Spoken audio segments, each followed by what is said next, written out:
Ég ætla bara að byrja á því að spyrja þig það er nú svo scary moment sem að var veistu hver staðan er á Auðunni? Nei, ekki neitt. Fyrir í sjúkrabíl, þetta var svolítið scary. Já, það leit ekki vel út og við vildum bara ekki stöðuna og vonandi bara verður í lagi með hann. Hvernig sérðu leikinn?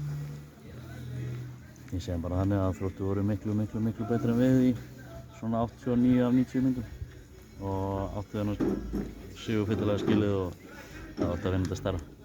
Já, svona góð úrslit í síðasta leik, svona erfitt eða leiðilegt að ekki gott að ná ekki fylgja því eftir. Nei, það er bara hræðilegt og en mjög slagir í dag. Við hljótum að rífa okkur upp fyrir næsta leik og fara aftur í tengja saman einhverja góða frammistöður en við vorum mjög slagir í dag. Sérðu fyrir þér einhverjar breytingar á hópnum í glugganum? Ég veit það ekki, við erum bara svona að skoða málin. Ok, takk fyrir. Takk.